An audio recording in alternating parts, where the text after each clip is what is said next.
निकाय चुनाव को लेकर राज्य निर्वाचन आयोग की तैयारियां तेज। प्रदेश के 102 निकायों के लिए वोटर लिस्ट तैयार, तारीखों की घोषणा फिलहाल नहीं।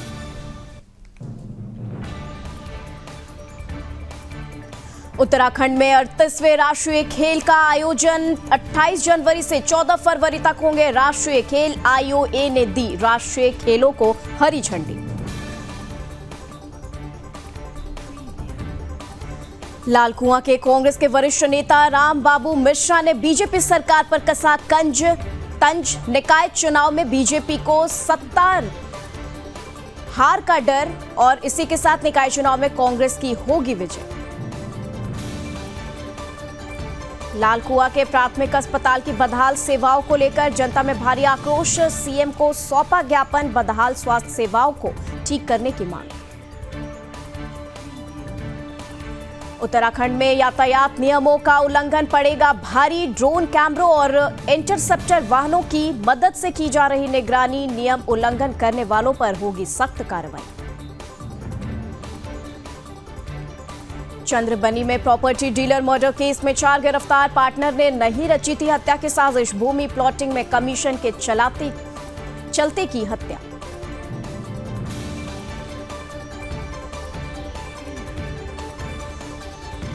बागेश्वर में तहसील दिवस में उठे नगर पंचायत के मामले। प्रशासन ने 6 जन शिकायतों को दर्ज किया। निर्माणाधीन मोटर मार्ग के कार्यों की जांच की शिकायत की। खटीमा में सीएम पोर्टल पर शिकायत के बाद पहुंचा प्रशासन। घर के सामने पड़े थे शौचालय के गंदे पाइप। डीएम ने सफाई अधिनियम के तहत कार्रवाई की। 15 दिन का दिया समय। पीडब्ल्यूडी के प्रमुख अभियंता नवनियुक्त हुए राजेश चंद्र शर्मा। यमुना कॉलोनी के पीडब्ल्यूडी कार्यालय में संभाला कार्यभार। राजेश चंद्र ने कहा, सीएम घोषणाओं को धरातल पर उतारना प्राथमिकता।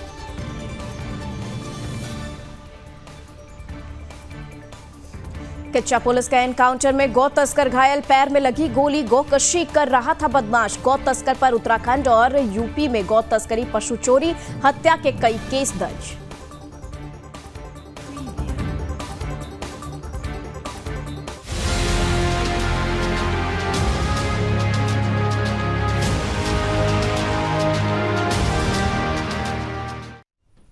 नमस्कार, सुदर्शन न्यूज देख रहे हैं आप। मैं हूं आपके साथ निम्न सिन्हा और स्वागत है आपका अपना उत्तराखंड में।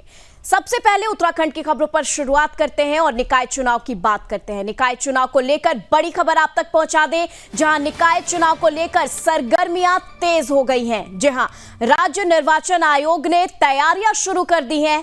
प्रदेश के 102 निकायों के लिए वोटर लिस्ट तैयार कर लिए गए हैं। 102 निकायों के लिए वोटर लिस्ट तैयार है। चुनाव की तारीखों की घोषणा फिलहाल नहीं की गई है। नामांकन के दिन तक परिवर्तन संभव है। उत्तराखंड में आगामी 9 में होने वाले निकाय चुनाव को लेकर राज्य निर्वाचन आयोग ने अपनी सभी तैयारियों को अमली जामा पहनाना शुरू कर दिया है। बता दें, राज्य निर्वाचन आयोग के सचिव राहुल कुमार गोयल ने बताया है कि प्रदेश के सभी 102 निकायों के लिए वोटर लिस्ट तैयार कर ली गई है। हालांकि अभी इसमें नामांकन के दिन तक परिवर्तन हो सकते हैं। आपको ये भी बता दें, अभी निकाय चुनाव की तिथि घोषित नहीं की गई है, लेकिन प्रदेश में निकाय चुनाव को लेकर सरगर्मियां तेज हो गई हैं। वहीं राजनीतिक दल और अन्य प्रत्याशी अपने अपने स्तर से अपने लिए अभी से माहौल बनाने में जुट गए हैं। तो वहीं राज्य निर्वाचन आयोग सभी औपचारिकताओं को पूरा कर रहा है ताकि निर्वाचन के लिए जल्द से जल्द तिथि का ऐलान कर दिया जाए। उसके बाद तैयारी को लेकर राज्य निर्वाचन आयोग को किसी भी तरह की कोई दुविधा न रहे।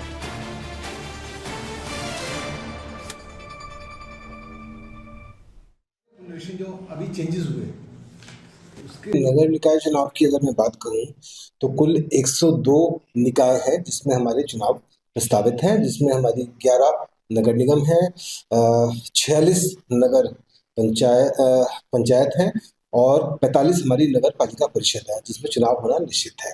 सभी निकायों की मैं बात करूं, हमारी वोटर लिस्ट का कार्य हमारा पूर्ण हो चुका है और जो बीच में शासन स्तर से परिसीमन भी हुआ था या फिर कुछ निकायों को अपग्रेड भी किया गया था, तो उनकी भी वोटर लिस्ट हम लोगों ने अद्यतन कर ली है आज की डेट में। अब चुनाव की तैयारियां जो होती हैं उसमें निर्वाचन संबंधी किट होती है, बैलेट बॉक्सेस की तैयारी होती है, बैलेट पेपर्स होते हैं, निर्वाचन की सामग्रियां, निर्वाचन संबंधी जो निर्देश पुस्तिकाएं इत्यादि जो कुछ चीज़ें होती हैं सभी हमारी तैयार है, इन प्लेस है। डिस्ट्रिक्ट्स में सभी कुछ पहुंच चुका है और जो जिले लेवल पे क्रय करके सामान करना था, किट्स तैयार करनी थी, वो जिले लेवल पे भी हमारी हो चुकी है। तो राज्य निर्वाचन आयोग और हमारे जनपदों के जो पंचस्थानीय चुनाव वाले हैं उसके स्तर पर निर्वाचन के लिए हम लोग पूर्ण रूप से तैयार हैं। हम लोगों ने शासन शहरी विकास विभाग को कई बार अभी लिखा हुआ है और रिसेंटली भी लिखा है कि हमें शीघ्र जो है आरक्षण की स्थिति से अवगत कराया जाए ताकि हम चुनावी फेज में आगे बढ़ सकें।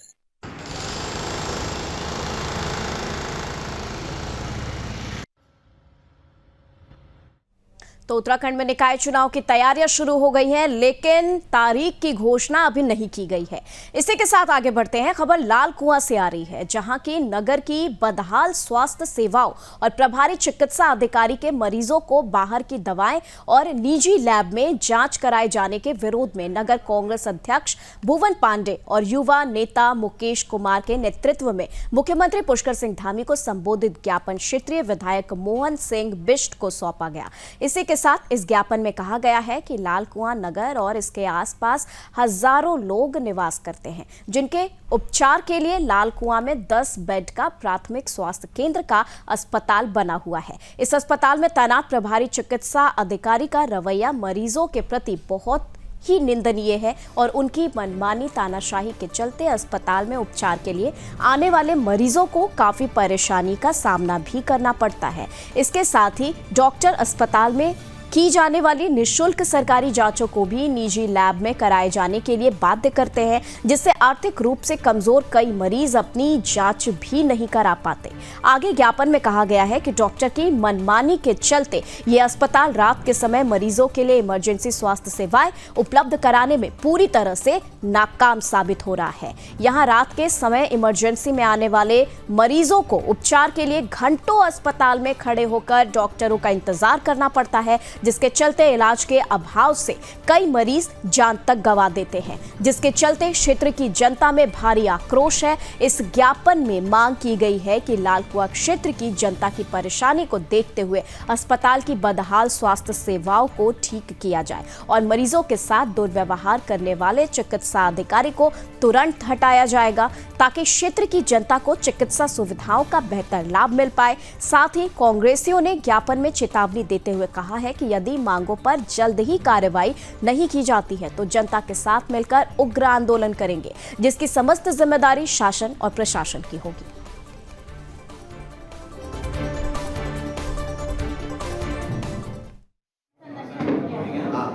लाल कुआं शहर की बिगड़ती स्वास्थ्य सेवाएं और डॉक्टरों की मनमानी को लेकर आज हमने क्षेत्रीय विधायक डॉक्टर मोहन सिंह को ज्ञापन दिया है, जिसमें हमने मांग रखी कि जो डॉक्टर तैनात हैं उनके द्वारा लगातार मनमानी की जा रही है। जो भी निःशुल्क सरकारी जांच है उनको प्राइवेट लैबों में भेजा रहा है और कई और समस्या को लेकर हमने ज्ञापन दिया, जिसमें क्षेत्रीय जो विधायक हैं उन्होंने हमें आश्वासन दिया कि उचित कार्रवाई की जाएगी। हमें लगता है कि इसके मामले में जल्द से जल्द कार्रवाई होगी और जो तैनात चिकित्सा अधिकारी उनका रवैया काफ़ी बहुत ही निंदनीय है, क्योंकि ख़राब है। जो भी मरीज जाता है उनसे सीधे मुंह बात नहीं करती है और लगातार एक मतलब तानाशाही रवैया अपनाती है, जिसको लेकर क्षेत्रीय जनता में आक्रोश है। उसी को लेकर हमने ज्ञापन दे रखा और हमने मांग करके तत्काल जो चिकित्सा अधिकारी यहाँ से हटाया जाए और दूसरे जो चिकित्सा अधिकारी उनको तैनात किया जाए, क्योंकि लगातार जो स्वास्थ्य विभाग बिगड़ती है उसको लेकर क्षेत्रीय जनता में आक्रोश है। और हमने भी कार्रवाई की मांग की। अगर ये कार्रवाई जल्द नहीं होती तो हमारे सभी कांग्रेस कार्यकर्ताओं द्वारा उग्र आंदोलन किया जाएगा, जिसकी जिम्मेदारी शासन प्रशासन की होगी। अनियमितताएं हैं उनके खिलाफ हमने ज्ञापन दिया है, क्योंकि 10 बेड का अस्पताल है पूरे क्षेत्र में। लाल कुआं बिंदु खत्ता की जनसंख्या लगभग 1 लाख से ऊपर है और यहाँ पर उसके बाद भी 10 बेड का अस्पताल होने के बाद भी रात्रि में सेवा बिल्कुल नहीं होती है, जबकि सरकार का स्पष्ट निर्देश है कि वे रातकालीन भी यहाँ पर, इसलिए यहाँ पर स्टाफ क्वार्टर बना रखे हैं। अस्पताल में डॉक्टर भी यहाँ पर रहते हैं, मगर जो मरीज आते हैं रात में उनको कोई सुविधा मिलती है, उनको सीधे यहाँ से कहते हैं। उसके बाद अस्पताल में दवाइयाँ मरीजों को नहीं देकर उनको बाहर की दवाइयाँ लिखी जाती हैं। भैया गरीब जनता यहाँ पर आती है, सब यहाँ नौकरी पेशे वाले आदमी, मजदूर तबका के आदमी सब ज़्यादा रहता है। गरीब अब जो पैसे वाला आदमी तो अपने डॉक्टर प्राइवेट डॉक्टर को दिखाता है, वो तो आता नहीं है, मगर गरीब जनता आती है, उनको इतना उनका शोषण किया जाता है यहाँ पर। न उनको दवाइयाँ दी जाती हैं और जो जाँचें हैं जांच के लिए सरकार ने चंदन डायग्नोस्टिक को उससे कर रखा है कि फ्री में जांच हो, और ये जांच भी बाहर से लिखवाते हैं। क्यों? निजी लेवल से इनके संपर्क है अपने, इन्होंने उनसे कमीशन लेते हैं और बाहर की जांच लिखते हैं। एक गरीब मजदूर बेचारा 2000-2500 की जांच कहाँ से लाएगा? जब आपने सरकार ने यहाँ सुविधा दे रखी है, सरकार ने आपको सब कुछ दे रखा है, यहाँ पर एक प्राइवेट उसको कि निःशुल्क जाँच होंगी, तो जाँच क्यों नहीं कर रहे हैं?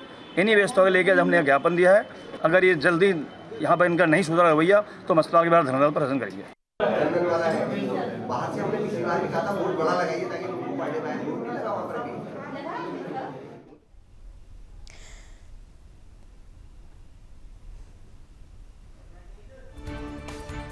वहीं अगली खबर बागेश्वर से आ रही है, जहां की कपकोट में तहसील दिवस पर प्रशासन ने ग्रामीणों की 6 जन शिकायतों को दर्ज किया है और जन शिकायतों में नगर पंचायत कपकोट के अंतर्गत नालियों का निर्माण न होना और निर्माणाधीन नाली निर्माण में घटिया सामग्री का प्रयोग किया जाना मामला प्रमुखता से उठाया गया है। इसी के साथ खारबगड़ के ग्रामीणों ने सुरक्षा दीवार लगाने के लिए गुहार लगाई है। बदियाकोट के ग्रामीणों ने कुंवारी में चल रहे निर्माणाधीन मोटर मार्ग के कार्यों की गुणवत्ता की जांच की शिकायत भी की है। इसके साथ ही भयू मोटर मार्ग के ग्रामीणों ने सड़क के लिए कटी जमीनों पर मुआवजा न मिलने की शिकायत भी दर्ज की है।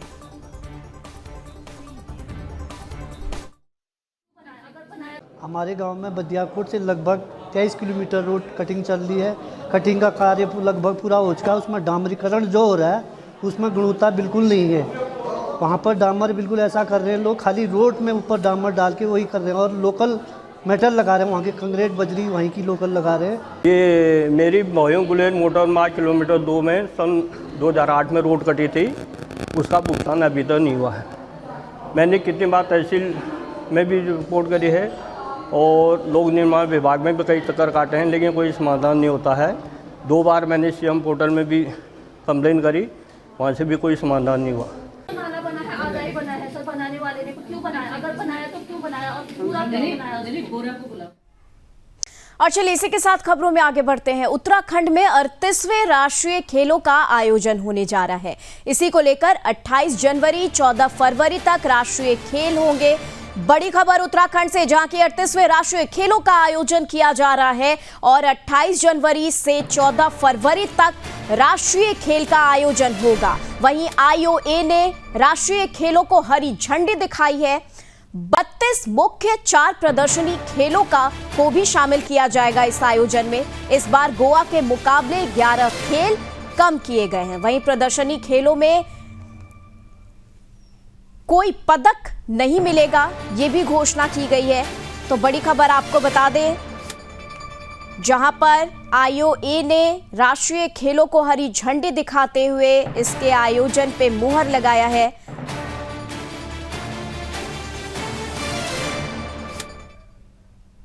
और चलिए बढ़ते हैं अगली खबर की तरफ, बात करते हैं खटीमा की।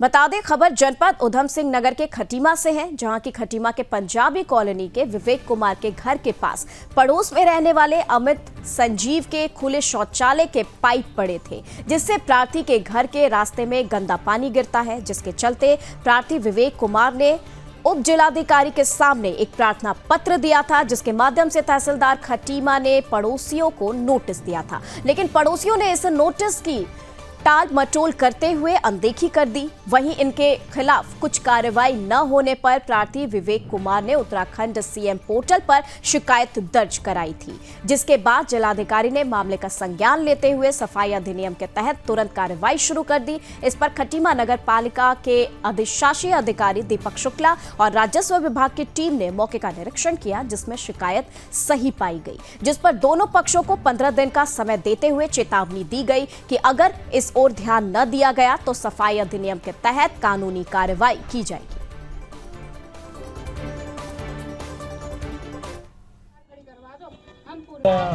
माननीय जो मुख्यमंत्री हैं उनकी एक हेल्पलाइन नंबर चल रहा है, उनमें से 5 शिकायत आई थी विवेक कुमार की कि उनके पड़ोसियों ने लैट्रिन के जो पाइप हैं वो नालियों में डाल रखे हैं। उसके लिए आज मेरे द्वारा मौका निरीक्षण किया गया और शिकायत सही पाई गई। दोनों पक्षों को बुला के ये कह दिया गया कि 15 दिन के अंदर आप अपनी लैट्रिन टैंक बनाएं, अन्यथा आपके विरुद्ध सफाई अधिनियम के तहत चालानी कार्रवाई की जाएगी और क्या कहते हैं जो भी कानूनी प्रक्रिया भी वो अपनाई जाएगी।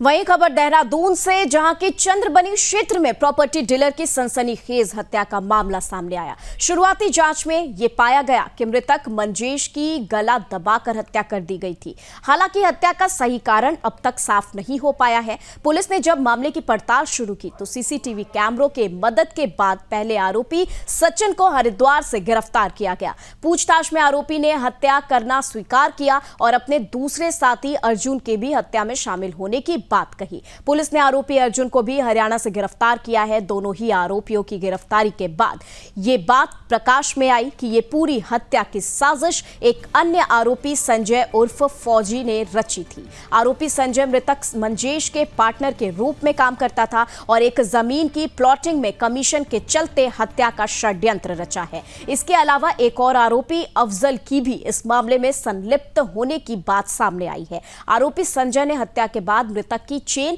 और अंगूठी भी बेच दी। कुल मिलाकर इस पूरे प्रकरण में पुलिस ने 4 गिरफ्तारी की है, जिसमें 2 आरोपी अर्जुन और सचिन के खिलाफ हत्या और संजय और अफजल के खिलाफ हत्या में शामिल होने की धाराएं लगाकर केस दर्ज किया गया है।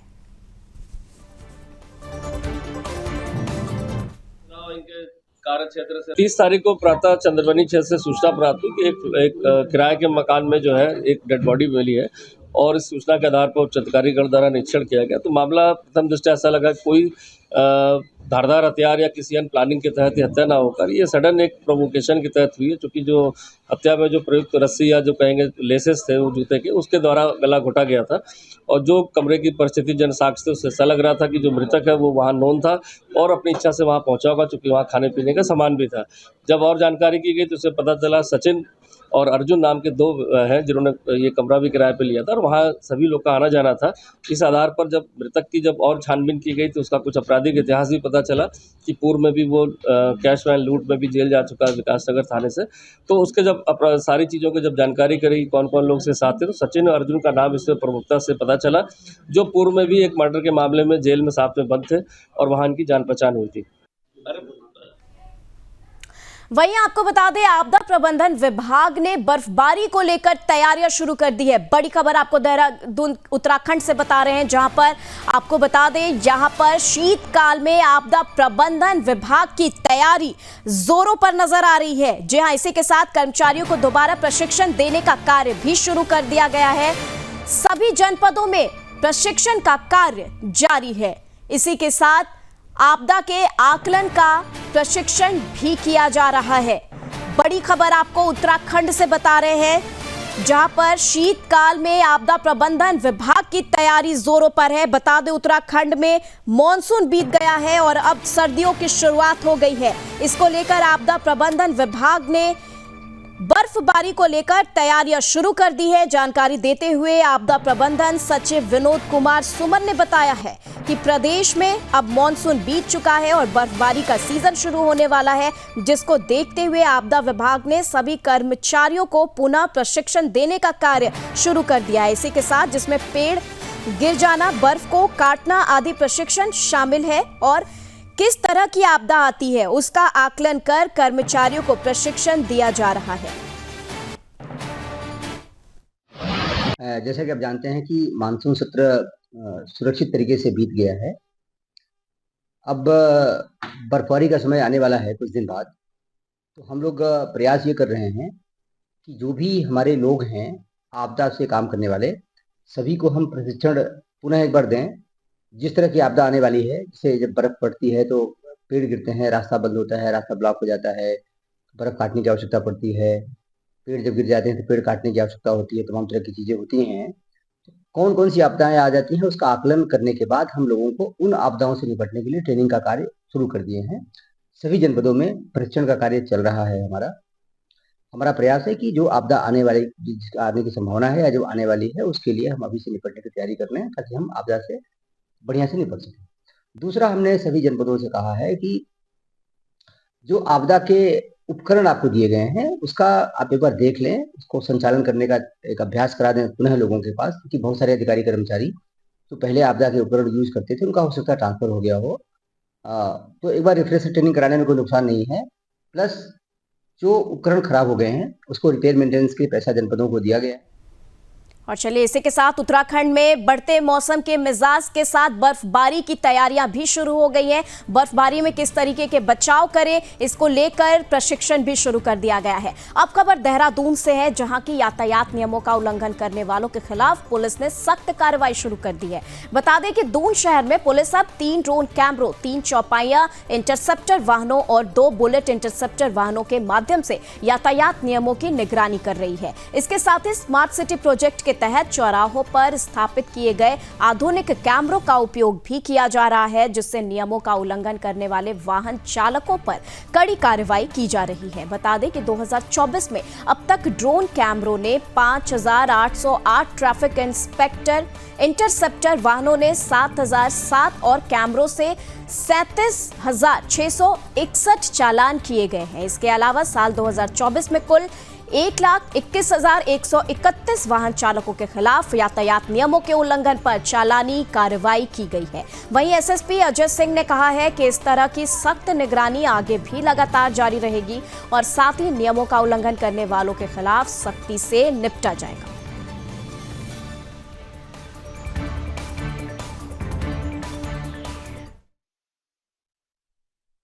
देखिए, जो यातायात प्रबंधन के लिए इन्फोर्समेंट की बात करें तो टोटल जिले में अभी 10 महीने के अंदर 1,21,000 से ज़्यादा चालान अभी लोगों के हो चुके हैं, जिसमें अलग अलग कैटेगरीज हैं। और जो देखा जाए ड्रोन के माध्यम से अभी हमने इस साल जो है 5,000 से ऊपर चालान किए जो बिना हेलमेट या कोई यातायात वायलेशन करते हैं। साथ ही साथ जो ड्रंक एंड ड्राइविंग में भी 1,300 के करीब फिगर पहुंची इस साल, जो ड्रंक एंड ड्राइविंग में चलाते हुए पकड़े गए, गाड़ियाँ सीज हुई, अरेस्ट हुए हैं। साथ ही साथ हम अलग से एक इन्फोर्समेंट ड्राइव भी चला रहे हैं, जिसमें लोग गाड़ियों में बैठ कर जो ड्रिंक करते हैं या अन्य स्थानों पर, उनको भी पकड़ के थाने ला रहे हैं। इनकी भी संख्या करीब विगत 2 माह के अंदर ही 2,000 से ज्यादा है। तो ये ड्राइव सिर्फ इसलिए की जा रही है कि कहीं ना कहीं जब यातायात में देखा गया कि जो एक्सीडेंट्स के कारण होते हैं, ड्रिंकिंग के बाद ड्राइव करना हो, चाहे ओवर स्पीडिंग ड्रिंकिंग के बाद होती है, उसको देखते हुए ये मुहिम चलाई जा रही है।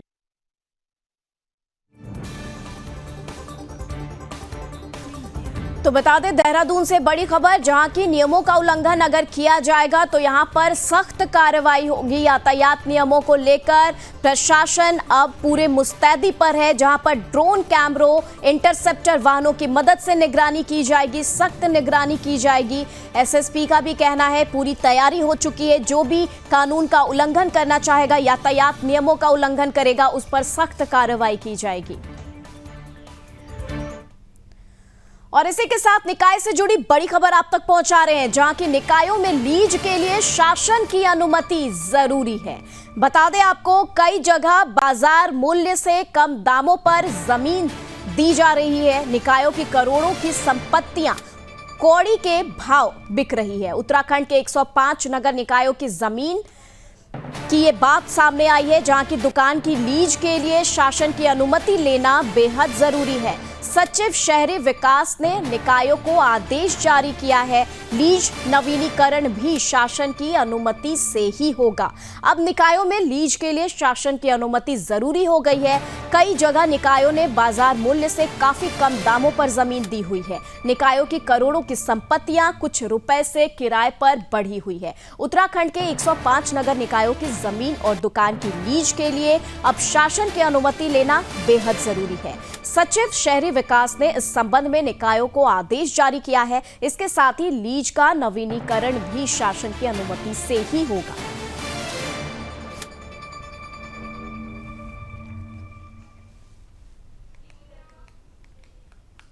चलिए खबरों में आगे बढ़ रहे हैं। और उत्तराखंड में वर्ष भर पर्यटकों और तीर्थ यात्रियों की आवाजाही लगी रहती है। ऐसे में प्रदेश सरकार यातायात जाम की समस्या से निपटने के लिए सड़क चौड़ीकरण के साथ ही प्रमुख तीर्थों, शहरों और पर्यटन स्थलों पर पार्किंग स्थलों का निर्माण कार्य जो है वो कर रही है। इसी के साथ वर्तमान में कई विकास प्राधिकरणों के जरिए 182 स्थानों पर 15,000 से अधिक वाहनों की पार्किंग सुविधा तैयार की जा रही है। यही नहीं, जिसमें से 34 जगह पार्किंग स्थल तैयार हो चुके हैं। एमडीडीए ऋषिकेश और देहरादून में 2,000 गाड़ियों को पार्किंग बना रहा है।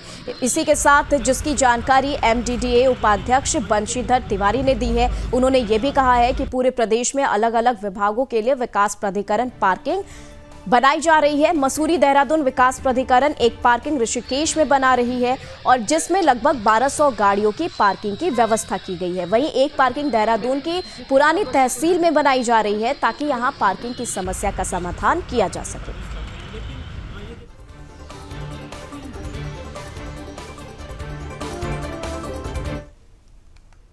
चलिए खबरों में आगे बढ़ रहे हैं और लोक निर्माण विभाग के नवनियुक्त प्रमुख अभियंता राजेश चंद्र शर्मा ने कार्यभार ग्रहण कर लिया है। इसी के साथ राजेश चंद्र शर्मा ने यमुना कॉलोनी स्थित लोक निर्माण विभाग के कार्यालय में कार्यभार ग्रहण किया। इस अवसर पर अधिकारियों और कर्मचारियों ने उनका स्वागत किया। वहीं राजेश चंद्र शर्मा ने बताया कि उनकी प्राथमिकता मुख्यमंत्री की घोषणाओं को धरातल पर उतारना, सड़क सुरक्षा पर विशेष कार्य करने के साथ ही अन्य कार्यों को पूरा करना उनकी प्राथमिकता है।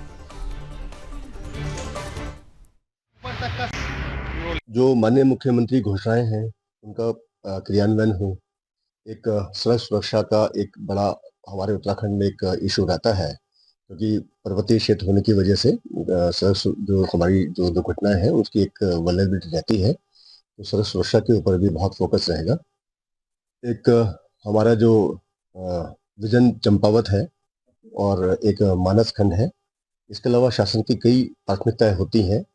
हमारे देहरादून शहर के अंदर इसके जो कंजेशन है इसको ख़त्म करने के लिए कई प्रोजेक्ट हमारे इस समय चल रहे हैं, जो भी हमारे इसमें प्रिलिमिनरी स्टेज पर है। उसमें ये चाहेंगे कि ये धरातल पर उतरे, जितने हमारे इसमें यूटिलिटी शिफ्टिंग होनी है, जो जो चीज़ें होनी है, जो काम करने से पहले जो हमारी एक रुकावटें होती हैं उनको जल्दी से पूरा किया जाए, उसके बाद उनको धरातल पर उतारा जाए। ये सब प्राथमिकता है। बाकी शासन के निर्देशानुसार जो भी आदेश मिलते हैं उनको क्रियान्वयन करने का उद्देश्य है। वहीं उत्तराखंड के मुखिया पुष्कर सिंह धामी का बदमाशों का सफाया करने को लेकर के भी कार्य जारी है। फिलहाल के लिए उत्तराखंड की खबरों में बस इतना ही, लेकिन सुदर्शन न्यूज पे खबरों का सिलसिला यूं ही चलता रहेगा। देखते रहिए सुदर्शन न्यूज। दीजिए अनुमति। जय हिंद।